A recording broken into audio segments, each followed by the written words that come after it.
A guided missile destroyer turned into the wind in the Persian Gulf and emptied its vertical launch cells. 49 Tomahawk cruise missiles, one after another, each one arcing away from the USS Michael Murphy toward a designated target inside the Islamic Republic of Iran. Radar sites, communication hubs, air defense batteries, IRGC leadership headquarters across the entire country. Not just along the coastline, not just near the Strait of Hormuz, Karaj, Nazarabad, southeast of Tehran, Bandar Abbas, Qeshm Island. 49 precision weapons walking across the Iranian map for the second consecutive night, with the last impacts landing just before sunrise. And then President Trump posted something on Truth Social that changed the nature of this conflict in a way that 49 Tomahawks by themselves do not. The United States will be hitting Iran, whose Navy, Air Force, radar, anti-aircraft, and all other forms of defense, together with most of its offensive capability, are gone. Very hard tonight. And at some point in the not-too-distant future, we will be taking Kharg Island and other oil infrastructure points and assume total control of their oil and gas markets, much like we have with Venezuela, which is working out brilliantly for both Venezuela and the United States of America. Read that statement twice, because the second time you read it, you understand that this conflict has just entered a phase that the IRGC's strategic planning documents never anticipated when they wargamed the scenarios for a confrontation with the United States. But let's back all the way up, because to understand what 49 Tomahawks from a single guided missile destroyer and a presidential announcement about taking an adversary's primary oil export terminal mean for where this conflict is going, you need to understand the 36 hours of events that produced them, and specifically, you need to understand what happened to a U.S. Army Apache helicopter over the Strait of Hormuz and how its crew got home. An Iranian Shahed drone brought down a U.S. Army AH-64 Apache helicopter over the Strait of Hormuz in the period preceding these strikes. The Apache is a twin-engine attack helicopter that represents decades of American investment in rotary wing combat capability. An IRGC drone bringing one down is not a minor operational incident. It is a deliberate attack on an American military asset with American crew members aboard. Early reports, unconfirmed at the time of this analysis but from trusted sources, suggest the Shahed struck the Apache without detonating, which allowed the crew to execute a crash landing rather than experiencing a catastrophic in-air destruction. Both crew members were pulled from the water of the Persian Gulf uninjured. They were rescued by a sea drone. An autonomous, unmanned surface vehicle, built by an Austin-based company, recovered the downed crew while they were floating in the Strait of Hormuz, the same water that the IRGC claims to control, the same passage that Iran declared closed. American sailors rescued by American autonomous technology from a waterway the IRGC insists belongs to the Islamic Republic. Washington called the Apache attack a brutal attack on American forces.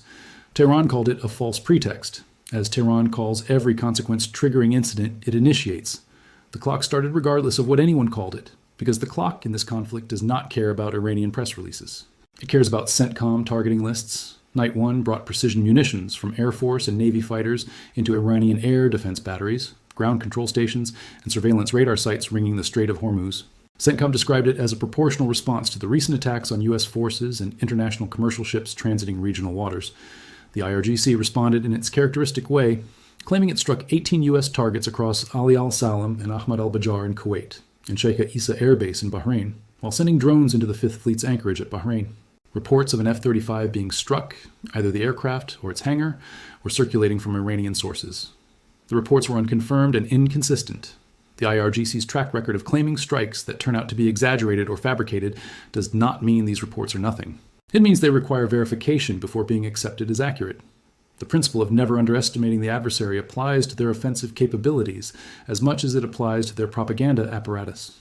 Night 2 produced 49 Tomahawks from the Michael Murphy alone, and that is one destroyer, one ship, one set of vertical launch cells, and one platform that is part of a carrier strike group with multiple surface combatants, submarines, and aircraft operating across the full theater. Night 2 is broader than Night 1. Night 3, based on everything available at this moment, is expected to be broader than Night 2. Secretary of Defense Hegseth confirmed it publicly, without hedging. We will be busy tonight. Now let's understand the Kharg Island announcement, because it is the single most consequential strategic statement of this entire conflict, not because of what it threatens, but because of the specific historical parallel it invokes, and what that parallel reveals about the operational and economic architecture that follows. Kharg Island has handled approximately 90% of Iran's crude oil exports for decades. It is not merely a piece of infrastructure. It is the financial heart of the Islamic Republic. The revenue that flows through Kharg Island finances the ballistic missile program, the drone manufacturing, the proxy networks, the IRGC's operational budget, and every other instrument through which the regime projects power beyond its borders. Without Kharg Island, the Islamic Republic does not lose a revenue stream. It loses the revenue stream that makes every other element of its power possible. Trump is not talking about bombing Kharg Island. Bombing it would destroy the infrastructure and deprive Iran of the revenue, but it would also destroy a significant piece of global oil export capacity, eliminate an asset that has value beyond the current conflict, and produce a humanitarian and economic crisis that extends well beyond the IRGC's institutional survival. Trump is talking about taking Kharg Island, occupying it, controlling it, operating it under American authority, and directing the revenue it generates, taking it like Venezuela. And the Venezuela comparison is the detail that most coverage has not adequately analyzed, because the Venezuela precedent is not metaphorical, it is operational. When Trump says, much like we have with Venezuela, which is working out brilliantly for both Venezuela and the United States, he is describing a specific precedent that the administration has already established in this hemisphere. The United States military removes a hostile regime from control of its primary economic asset, takes administrative control of that asset, and redirects the economic output in a way that serves American strategic interests, while, in the administration's framing, producing better outcomes for the local population than the hostile regime was generating. Venezuela's oil was taken from Maduro. It is now flowing under American economic administration. Trump said it publicly when asked about the Venezuelan oil. We're keeping it. That statement shocked the diplomatic community precisely because it was the most honest public declaration by an American president about the economic dimension of American military action since the 20th century. Kharg Island is the Iranian chapter of the same doctrine. The economic mathematics of Kharg Island make the seizure arguably more consequential than any individual strike package. 90% of Iran's crude exports through a single terminal means 90% of the revenue that finances the IRGC's operational budget, the ballistic missile manufacturing program, the drone production capacity, the proxy network funding, and the nuclear enrichment infrastructure. Losing Kharg Island does not reduce the regime's income, it eliminates it. Not through sanctions that can be evaded through third country financial arrangements, not through export restrictions that leak through informal trade networks, through physical American control of the terminal through which the crude must pass to reach any international buyer. There is no sanction workaround for a terminal that is occupied by the United States Marine Corps. The operational instrument for taking and holding Kharg Island is not purely an air power problem. It requires ground forces, specifically the Marine Expeditionary Unit, which has the training, the equipment, the amphibious insertion capability, and the command integration with air power to seize and secure a maritime island installation against whatever defensive force the IRGC can bring to bear on it. Special operations forces would operate alongside conventional Marine forces, providing the precision, human intelligence, and targeted action capability that a complex island seizure and security operation requires. Air power, the same F-18s, F-35s, F-15Es, and F-16s that have been running the current strike packages, provides the protective envelope that allows the ground operation to proceed without being suppressed by Iranian air power or coastal missile capability. Kharg's airstrip was targeted and cratered in the opening phase of this conflict. The infrastructure surrounding the oil terminal has been struck with deliberate attention to avoiding the pipeline architecture itself, consistent with Trump's stated intent to preserve the oil infrastructure for American use rather than destroy it. The targeting pattern around Kharg Island, hitting everything except the pipes, has been communicating the intent that Trump's public announcement made explicit. The campaign has been preparing the island for seizure by removing its defensive infrastructure while preserving its commercial infrastructure. That is not an air campaign conducted for destruction. That is preparation for occupation. Now let's understand the full weapons package that has been executing across 2 nights of operations and is expected to escalate on the 3rd, because the specific platforms and the specific sequence in which they operate determine what is reachable and what is not. The suppression of enemy air defense package goes in first. The F-16 Wild Weasel is the aircraft whose entire mission is to provoke Iranian radar systems into activating so that the high-speed anti-radiation missile can trace those emissions back to their source and eliminate them. The Wild Weasel pilot is the one who enters the contested airspace first, broadcasting presence to draw Iranian radar activation, and then destroying the radar systems that respond. This is the door-kicking operation that clears the electronic corridor for everything behind it. Without the CD package establishing that corridor, the strike package behind it is operating against active integrated air defense systems that can track, target, and engage incoming aircraft. With the corridor established, the strike aircraft behind it are operating in a degraded Iranian sensor environment where the targeting solutions required for a successful engagement have been made significantly harder to generate. Behind the Wild Weasels come the F-15E Strike Eagles, the heavy precision ordnance delivery platform that carries the loads the Hornet cannot, bunker-busting bombs, GBU-54 dual-mode laser and GPS-guided bombs, 2,000-pound joint direct attack munitions. The F-15E's load capacity makes it the aircraft that reaches the harder targets, The underground facilities, the hardened headquarters, the positions the IRGC built with the specific expectation that they would need to survive American airstrikes. This is the aircraft that Iran's reconstitution strategy during the ceasefire was trying to defeat, moving everything underground, into bunkers and hillsides, into hardened facilities that lighter precision munitions cannot penetrate. The F-15E, with bunker-busting ordnance, is the specific answer to that specific reconstitution strategy. The F-35 Joint Strike Fighter provides stealth coverage and battle management, tracking IRGC responses as they develop, providing situational awareness across the theater, and conducting precision strikes against targets that require stealth approach profiles to reach without encountering the residual Iranian air defense capability that survives the CD package. The carrier-launched F-18 Super Hornets had the full precision strike menu from sea, a different approach vector, different altitude profiles, different launch platforms that the IRGC's defensive architecture must simultaneously address, while also managing the land-based F-16s and F-15Es. And the Tomahawks from the surface fleet add the volume dimension that fighter aircraft alone cannot provide. The vertical launch system on a single guided missile destroyer holds dozens of Tomahawks. The Michael Murphy fired 49. The Michael Murphy is one ship in a carrier strike group that includes multiple surface combatants, each with its own VLS capacity. The total Tomahawk inventory available in the theater, across all surface vessels and submarines, is a number that gives the IRGC's air defense architecture a geometric problem. It must track and attempt to engage not just the manned aircraft approaching from multiple vectors, but also cruise missiles flying at terrain-following altitudes from additional launch points. The aggregate volume of precision munitions arriving at Iranian targets on any given night is greater than any Iranian air defense system was designed to address simultaneously. Now, let's understand what the IRGC's actual stated demands reveal about the fundamental impossibility of the diplomatic framework that the administration's off-ramp strategy is designed to offer. The IRGC's position, as communicated through the Iranian political figures who serve as its public face, includes three core elements: full war reparations, the departure of all American forces from the entire region, the right to continue developing a nuclear program. These are not negotiating opening positions that exist to be bargained away toward a reasonable middle ground. They are institutional requirements that flow directly from the IRGC's theory of what it needs to survive as the dominant power structure inside the Islamic Republic. The IRGC needs American forces out of the region because American forces in the region are the physical impediment to everything else on the list. American bases in Kuwait, Bahrain, Jordan, the UAE represent the forward presence that makes the kind of rapid, decisive military response that has produced the current campaign possible. Without that forward presence, the logistics, the response time, the ability to execute consecutive nights of strikes across the entire Iranian map becomes significantly harder. American forces in the region are the IRGC's existential constraint, and demanding their departure is not a diplomatic negotiating position. It is a demand to remove the constraint.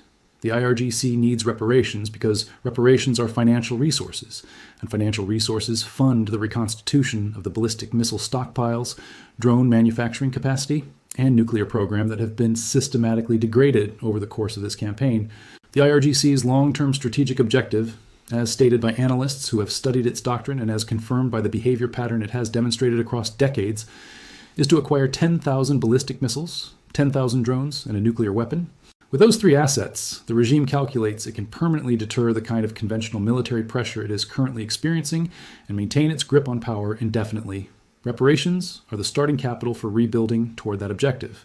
The nuclear program is the ultimate goal because the nuclear weapon is the only thing the IRGC believes can permanently end its vulnerability to the American military threat. A regime with a functional nuclear arsenal is a regime that the United States cannot strike without risking nuclear escalation. Every other form of American leverage, sanctions, conventional military pressure, proxy disruption, operates inside a framework that the nuclear weapon closes off permanently. The IRGC's theory is straightforward. Survive this campaign, get the weapon, and the campaign becomes the last one. Sun Tzu says, give your enemy an off-ramp and an ability to save face. The administration is offering an off-ramp.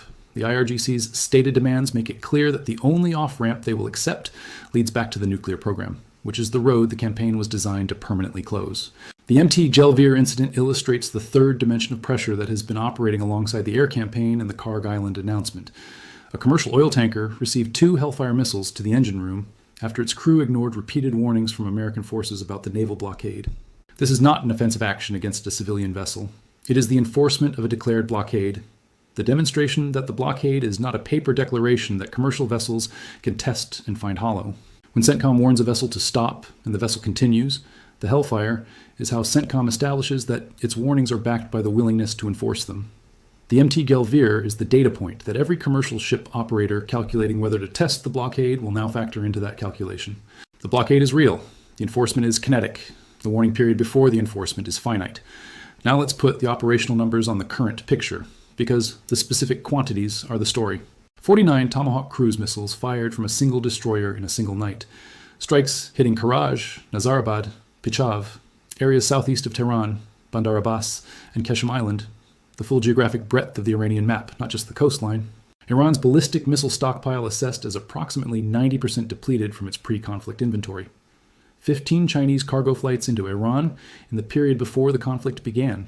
An airlift that analysts assess may have delivered advanced technology, surface-to-air missile components, or other military equipment that could complicate American strike packages.